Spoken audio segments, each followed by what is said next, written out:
Hello, everyone. It's Zara Altair with the Midweek Zap, and I am so excited to have NOD3x representatives here today, both the founder and creator, Lee Smallwood, and his knight in shining armor, John Dietrich. Yeah. Yeah, I'm definitely the question man. So, Lee, tell us a little bit about yourself and probably how you got started with NOD3x. Oh, crikey. Okay, so Lee Smallwood started off life, I suppose, in the old marketing, using or coining the old phrase, and quickly, should we say, evolved into a digital space many, many moons ago, longer than I'm going to admit on air anyway. and NOD3x actually used to be an internal application, which would help me and our consultancy help our clients. That's basically how it started. And then when Google Plus came along, it was kind of an ideal opportunity, really, because Google Plus was fresh and dynamic, and okay, we didn't really know if it was going to be around for too long or whatever, but we took a bit of a gamble and said, okay, look, we're going to provide this analysis of Google Plus data and posts for free to the Google Plus community, primarily because we were having so much support, not only from Google Plus themselves, as in providing us with the data, of which they still do, gratefully received, Google Plus, thank you very much, and Google. And the other thing is that we were getting great feedback from the users themselves within Google Plus. And I don't necessarily mean it was all, positive feedback in the way. Some of it was critiquing, which is fantastic because not everything's perfect and all that kind of stuff. So for the last 3 years, we've been analyzing data, not just from Google Plus, but other social networks as well, to try and ascertain what people like to talk about and how they like to talk about it, where they like to talk about it, when they like to talk about it, and what motivates them to talk about it. Because those 5 things are actually really what keeps me interested. Fascination around about people, online people behavior. Yeah. Right. And I see Mani St.Victor is here. I'm sure he's interested in the motivation part. Yeah.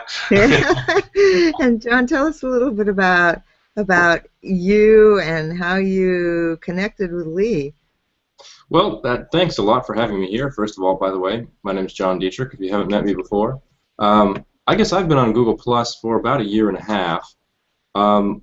Some of the first things that attracted me to this platform, well, initially before I got here, I was like, oh, it's all SEO, and I want to make my page do better in the search engines. And then I got here, and I was like, well, wait, there are really people here that are, first of all, they're interesting. Second of all, they engage me back. Like, people started talking to me, and I was like, this is just great. So, I started building up an audience and interacting with a lot of people, and come to find out, NOD3x was around. And I said, that looks really interesting to me. I don't know what it's about yet, but my initial impression was, there's a lot to this, and I need to know more. And so I started reading Lee's posts on Snafix. I read everyone I could think of. I would comment on all of them. I would share them all. I would study them.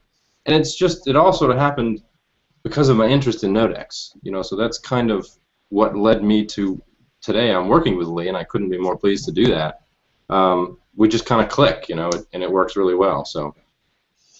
Yeah, we do click. We do click, and I enjoy that. I mean, just as a credit to John, I've been looking for someone to help massively. I mean, from an organizational perspective, we're now up to 20 people working on NOD3x from different parts of the world, doing all different functions and stuff like that. But from a front-facing perspective, it's very difficult to find people that have a bit of flair about them, that understand social media, and how to do like a maitre d' kind of role, front of house and stuff like that. And when I came across John, he kind of stood out from everybody, pretty much. Yeah, And, I can understand that. Yeah, like John is the maitre d'. I like that. The front of the front of house. He's a good guy. Yeah, he is. He's a wonderful guy. I want to stop for just a second and thank our wonderful Zapster audience for being here today. And please post your questions in the comment stream, and we'll try to answer them either on the show or after the show. And John, can you give us a quick introduction for those who have never heard of NOD3x and don't know what it does? And so I loved the live infographic. It's how Lee described it earlier this morning, and I just thought that was a perfect description, because it's all about you and your interactions. Yeah, it really is, and I like that description as well. He's used it before, and I think it's very good and accurate, because okay, I enjoy infographics. Many people enjoy infographics, but by the time I see them, that data is already past. I mean, that's information that's in the past. And sure, historic data can give a certain perspective, which is something NOD3x can give you as well. But the dashboard gives me a live view of what's going on whatever network I've pointed NOD3x at. In this case, I've often pointed towards Google+, and it filters out all the information that's not relevant to me. So now all of a sudden, I'm seeing Google+ in a way that is extremely relevant to exactly what I'm interested in. So whether that be photography, or whether that be skiing in the Alps, or whatever your interests may be, you can use NOD3x to filter out all the noise that's going on, and just get out of it those key conversations, the key people, whether they're what we call influencers or whether they're what we call engagers. NOD3x helps show those to me quickly, easily. You know, it's very useful, very helpful.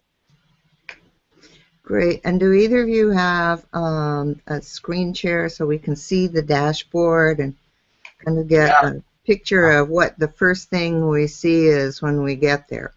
Yeah, I've got one here for you. So let me keep this fairly neutral. Earlier I had one on Disney, so let's choose one on nature. All right. Yeah, let's keep it all fairly neutral. So once you've actually first started a project off, it takes a few minutes before it starts pulling in data. But once it has, you can see here I'm using just the hashtag. Here I've just highlighted it in blue. Let me just zoom in a little bit. That might be a little bit more useful. Okay, so here we're just getting nature, and we can see all the different data sources. We've got Google+, which is 8%, 69% from Twitter, 1% from Facebook, 19% from Instagram, and there's been no news articles yet on nature as of the last 3 days. But so what we're getting is kind of like an overview of where these conversations are taking place, yeah, and the peaks and the troughs, if you like. And everything on NOD3x is actually clickable. So if I wanted to see what the Twitter stream was, or 5,001 posts on the 31st of August, I can just click it, and it will open up and then load all of the posts for me, yeah, and I can interact with them if I so wish.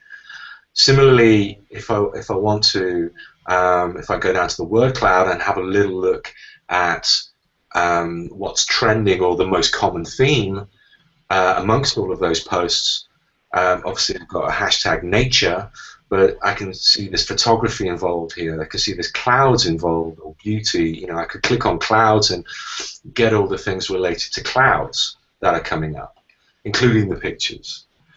I can see what the basic sentiment analysis is, to people, the opinion, if you like, of what people think about those posts across those different data sources or different social networks.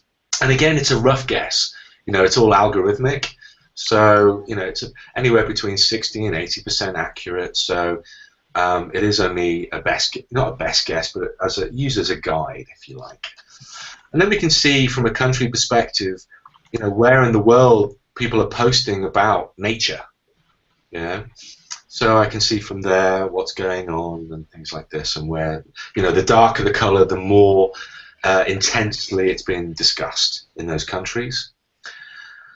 And then we have the top posts, top hashtags, top days, and top times. And this has become a very popular feature for users, because from a top post perspective, it identifies, if I scroll up a little bit more, from here, if I scroll up to the side, we can then see we also have a list of influencers beneath it. So these are the people that are influential when they talk about nature, okay? And these are their posts. But we can also see when people post about nature or use the hashtag nature in their post, we can see the other hashtags that people are actually using as well. So, we've got beautiful sky, tag for likes, photography, love, Insta good, sun, and art as well. So we can start to get a semantic relationship between content and what people like to write and how they like, or what other things they like to use. John, do you want to talk about days and times? And I'll click through for you. Yeah, absolutely. I like the days and times. Go ahead, Zara. Well, I was just going to say, while he's clicking through, Phil Boyer, hi Phil, there's always a question of what is the best time to post, and experts like to use blanket times that are void of time zones, for example, 6 p.m. That's easy, but the wrong way. The right answer is use Nodex. That's right, Phil. Well, thank you, Phil. Yeah, I mean, just on that, it was important for me, for our clients, to provide as accurate information as possible in relation to any subject being discussed online. And these blanket, terms or times and days for specific networks was too blanket, just far too generic, and generic questions went out the door 4 or 5 years ago, or generic answers, right? And people nowadays, large businesses or brands or small businesses and brands need to be or have specific answers, and hopefully Nodex is going some way to help that. But.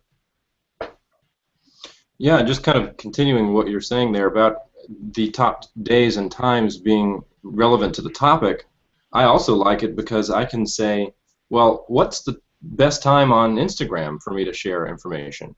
Maybe it's different from Google+, but so I have maybe this piece of content that's relevant to whatever topic I'm interested in, but that the engagement levels on the different networks could vary widely, and Nodex can show me specific to each network, and I find that very helpful.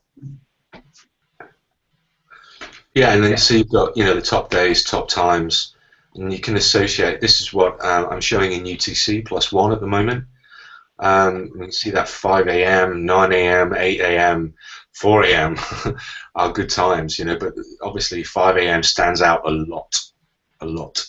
And with the integration of scheduling posts, it doesn't mean you have to, or I have to get up now at 5 a.m. or at 4:30 in the morning and schedule a post. I can do it automatically, and then when I go live. And just to be clear, people can schedule those posts right from Nodex. Correct. Absolutely. Yeah, they can. So I hope people are getting a sense of what a powerful, powerful tool this is, especially, for marketing in your specific arena. It's just very powerful. I think also what's also important is to understand the type of content that is being shared. If you're interested in this stuff, then potentially, you're involved either for yourself, a small business, or part of a content marketing team in some way, shape, or form, and to understand the type of content that is being shared and getting the greatest amount of traction is also important. So we've now integrated this content type and you can see, from nature, as you would expect, imagery is very high. There's very little just text, for example, but we can click on images here and see all of the images relating to the hashtag nature that are being shared. Not just on Google+, but across the other social networks as well. So, and you can get an understanding of what people are like or do like to share, but more importantly, what people like to engage upon the most, because that's really what we're after, isn't it, ultimately? Okay, and then Lee Rickler has a comment, so I think I'm going to bring this up. Lee, thanks for being here today. Good to see you. Personally, from what I've seen, Nodex is an awesome piece of kit. My problem is I can't remember if I signed up for a paid plan or not, and either way, I simply don't have to dig deep. I think that was a double two and unintentional. Well, that's easy for me to just sort out quite quickly. Let me just have a quick check for Rick. No, you haven't as of yet. You're still on the free plan, basically. But PM me or John afterwards, and we can discuss what you'd like to upgrade to. No problem at all. Okay, great. And then maybe, well, since we're talking about paying for things, maybe this is a good time to announce that you have something special for people who are here today. Yeah. So, as a thanks for having me on, and John on, of course, to talk about Nodex and to take over your airtime, which we're greatly appreciative. There's a discount code specifically for your viewers and your networks as well, whether they're doing it now or for the rest of the month. It's a 20% off, and if they use the coupon code in capital letters, and I'll post it into the comments as well, maybe John can do that just whilst I do it, is TMW for the midweek zap, TMZ, sorry, TMZ 20 in capital letters, so just TMZ or Z, I'll translate for American. Yeah, thanks. That's okay, just in case, TMZ 20 at the time of confirmation, and you'll receive 20% off any premium upgrade. Well, thank you so much. That's just You're welcome. terrific. Thank you very, very much. And thank you for saying it, because this is also becomes a podcast later. So for our YouTube viewers and podcast listeners who come in later, you have a month to explore Nodex and get 20% off. Thank you very, very much, Lee. A pleasure. Not a problem at all. So how are the questions coming on? Okay, let's go. We had a big wowzer question from Rain before the show started, and I think that'll lead us right into the different plans that you have. Rain asked, I'd love to hear more about the different plans, Lee, and to see a specific example showing results in Twitter, Facebook, Instagram, YouTube, and in Google+. No problem. Well, we can do that fairly easily. If we were to, let's stay with the nature one, right?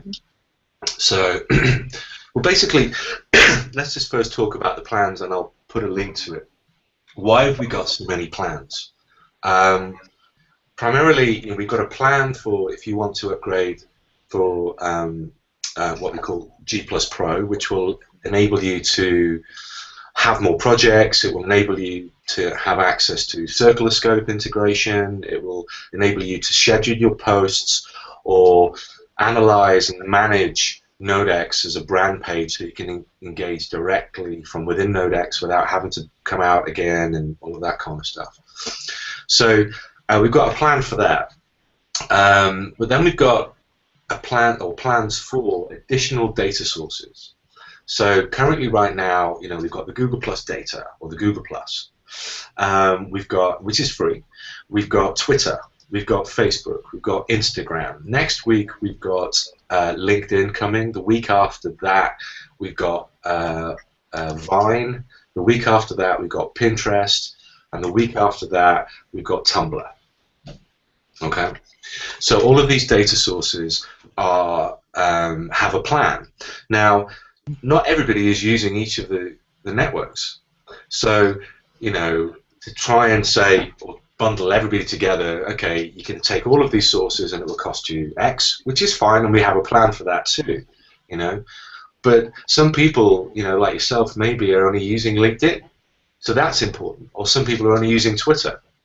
Or some people are just going to be using Instagram and Google+, this kind of stuff. So what we wanted to do, was to have like a menu system so that people can choose only what they want or what's needed for them. So there's no extraneous or wastage, you know. And so that's how we set those up. Well, I think it just goes with the overall thinking of Nodex, is that you're focusing in on what is pertinent to the user. And I think that's really important, and you don't have to go all out blanket if that's not how your personal strategy works. But if you are everywhere, it's quite possible to do that. Exactly. And I personally am looking forward to the LinkedIn, because I do a lot of one-on-one engagement outside of Google+. I do that on LinkedIn, so I'm really looking forward to that. And something else you have coming up, which is the personal mentor. You want to talk a little bit about that? Yeah, the virtual mentor. I mean, it's live now, actually. You know, and I'll come back onto Rain's question in a second. But the virtual mentor is kind of like a guide for people, you know, that will tell them and analyze what their projects are within Nodex. And when you go to schedule a post and things like this, it will automatically populate the how you write the post with the right hashtags, the right day, the right time, you know, kind of just guiding it out, or taking the guesswork out or the cut and paste stuff out of the way for you. But it also identifies in a daily report and a daily email, like an action plan of, you know, who your key engagers are or should be, you know, within this space, and who the influencers are that you should be engaging with, what kind of content is the best thing. And it also suggests the best post ad, Google Plus post ad, if you're into that, you know, as well, to use based on your own post and the amount of engagement you've been getting on there. So we're constantly evolving that, and, you know, it's in version 2 right now, and it's slowly going to be moving out across the other things as well. But from the Google Plus kind of social media guide on what you should be doing with your content compared with the wider space, I think people are finding it fairly useful, at least the ones that are actually using it at the moment. Yes, and you know, the Midweek app is really about giving people things they can do. They can leave this show and go do something to enhance their web presence. And I think that Nodex is such a powerful tool, and for anybody who's marketing anything, you know, it's just a really powerful tool to find the people who are talking about your subject matter, and to find the people to engage with, both the influencers and your target market. It's just a very, very powerful tool. Thank you. Shall I just give a quick demonstration for Rain on the different data sources, because it might be useful for other people.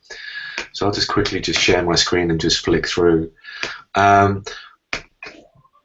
Here, you know, when you have all the data sources loaded, you get the full spectrum showing within like live feed. But in the top right-hand corner, you can apply certain filters, one of them being sources. So we can select, you know, Google+. And once you select a source, the whole dashboard refreshes just to purely refresh what's going on within Google+, as an example. And we can see, you know, all of the keywords that are being used or hashtags that are being used the most. You know, we can also see where in the world. We can also see the best times of day have changed. You know, the days of the week have changed. Which hashtags have changed. Top posts have changed. The key influencers have changed. The content type has changed slightly. You know, things like that. If I select now, say, and change that to Instagram, as an example, we can see now, again, everything changes, and we can see, again, the word cloud changes, the post changes, the sentiments change, the countries change, top hashtags change again, days of the weeks change. It's gone from a, I can't remember what the day was, but I think, it was Wednesday. It was a Wednesday, yeah. Now it's gone to a Saturday for Instagram. And okay, the top time is still the same, so that's interesting. The influencers have all changed. This Kyrenian, excuse me if I'm pronouncing that incorrectly, but he's got 789,000 followers on here. The other thing we can do is we can actually click through to that profile. You can do this across any of the things as well. So then we get a profile summary of his specific activity and a bit of an overview about him. Where else he is, what he likes to share, the type of content, all of that kind of stuff. And you can select if he's an influencer or not, and under which categories you actually want to assign him under. So you can refer back to these later on, so it's almost like from an outreach perspective, who your influencers are you engaging with them, and things like that. Similarly, if I don't know, what should we select? Twitter. Let's just select Twitter.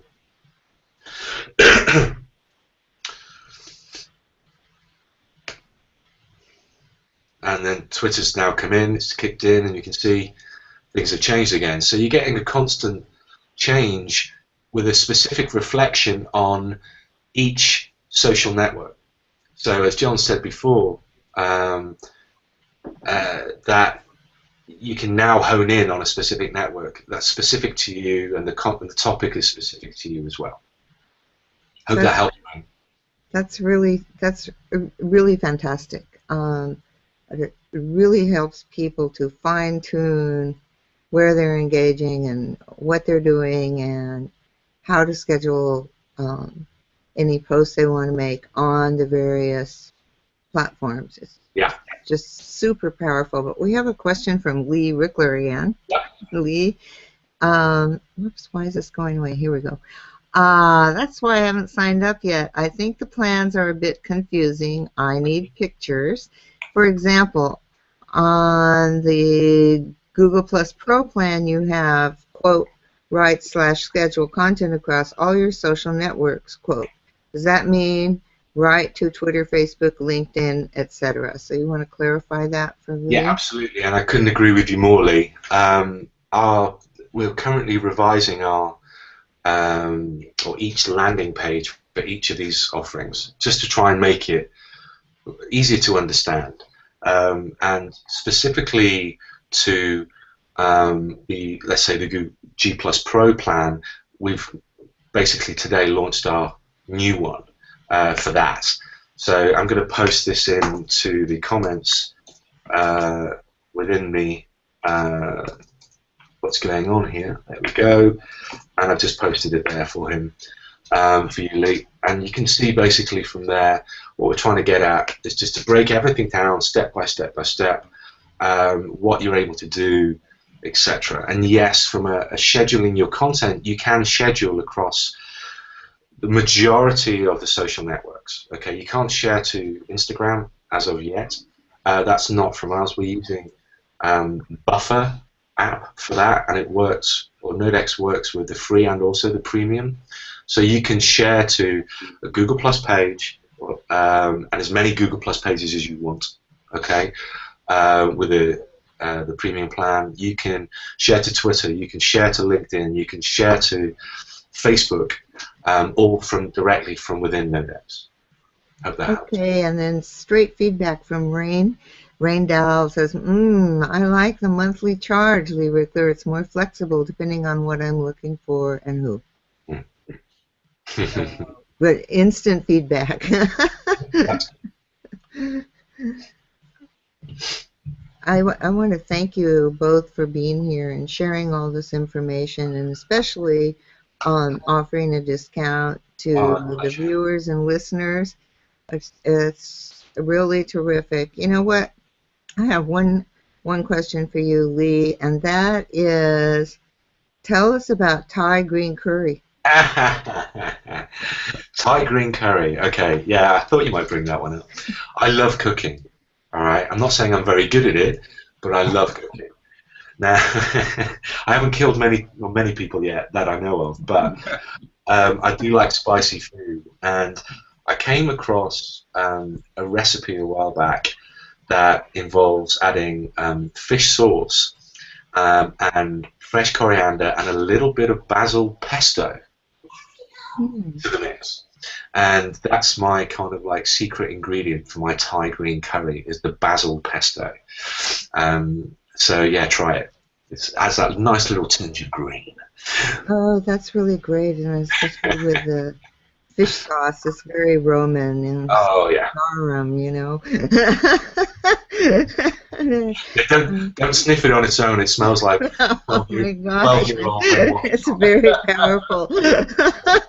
But it's amazing that when you add it to food. A couple of years ago, I was doing a lot of Roman cooking, and later Ostrogoth inherited from the Roman Empire cooking, and was using fish sauce a lot, combined with just a touch of white grape juice, just to make it as much like garum as I could without burying stuff out in my yard and having it sit in the sun.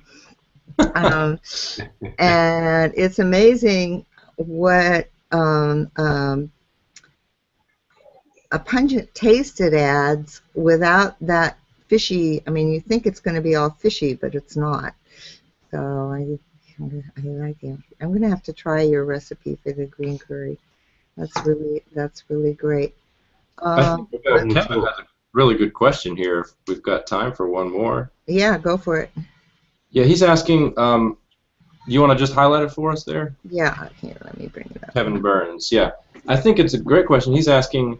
I don't have a brand page. I'm not, necessarily marketing on Google Plus or whatever. What can just somebody do with NodeX besides, I guess, marketing? That's a great question. Yeah, I thought it was too, and I think that if I may, I'd step in for a second and just say that really NodeX is very good at connecting you or with other people who share similar interests. I mean, that's really kind of at a basic level what NodeX is designed to do is to help you find those people who are really interested in the topics that you're interested in. So I hope that helps answer that question, Kevin. Yeah, I mean, just to add into that, I think also, NodeX doesn't necessarily have to be used from a business perspective, right? It could be from a research perspective. Maybe, we've got people at university using it, we've got research agencies using it, but if you're interested in hobbies, for example, or some form of photography or whatever, you can use NodeX to kind of see what's trending around a certain subject matter. And let's say you're looking for, your own personal blog. Let's say you have something on fitness. I don't know, but there are lots of people asking questions about what do I do if I sprain my ankle, my calf muscle, or something. And this is a recurring question, but they're not finding specific answers. And NodeX can highlight those questions, of which you then can provide the right answers. And it doesn't necessarily have to be from a marketing perspective. It's just that you can understand what people are needing or wanting from any specific topic area. That's really interesting. And from a researcher perspective, does that mean that on a specific topic, posts in other languages are going to come up as well? Correct. Oh, that's so fantastic, because it used to be the case when I did a Google search that I would get, relevant material in any language. Yeah. And now with the personal search, it goes. Google has decided that I speak English, American though it may be, and brings me all these posts in English and nothing in French or Italian or German. And so that's a really good point for researchers. And actually, yeah, and this is another thing where the semantic relationship and the importance of using hashtags actually comes into it with NodeX, because generally people may tag a post or with a certain hashtag or not, and Google will provide additional ones. And it can well be that those hashtags are used by other people speaking different languages, not necessarily from different countries. They could be using, you know, for example, if someone's talking about pizza in the UK, but they're from Poland, you know, but they speak Polish, but they say living in London, you know, and they're using a hashtag pizza, then NodeX will pick it up and it will show the Polish post along with the hashtag. So it's building bridges all the time to different things. Okay, so I think it's time to kind of wind down. I just wanted to, I think Lee, you saw this, Mani St.Victor posted an article for you about sapiens consciousness and the knowledge instinct. Yeah. Yeah, and speaking of Mani is going to be our guest next week on the Midweek Zap. He's a legend. He is a legend, for sure. You know what, Lee? You're kind of a legend yourself. So I don't know about that. But thank you for making me blush now. So I've really enjoyed having you on the show today and doing the walkthrough with examples, and that even within our short time frame we got to look at some very specific uses of NodeX for people outside of marketing, over and above marketing. And I think that if you have a creative mind, you'll find that there are many ways to apply the data that NodeX can find for you for whatever your interests are and the way that you want to engage across many platforms. It's just a very, very powerful tool. And I want to thank our fantastic Zapster audience today. You've added a lot with your questions and really come in on target with what people want to know. There are a couple of questions about how billing works, whether monthly or annually, and Lee may want to address those in the comment stream afterwards. So, but for now, we're going to say goodbye, and we'll see you next week with mindfulness. And thank you, everyone, for being here. And thank you very much for having us. Oh, it's been a pleasure. Thank you so much. You're welcome.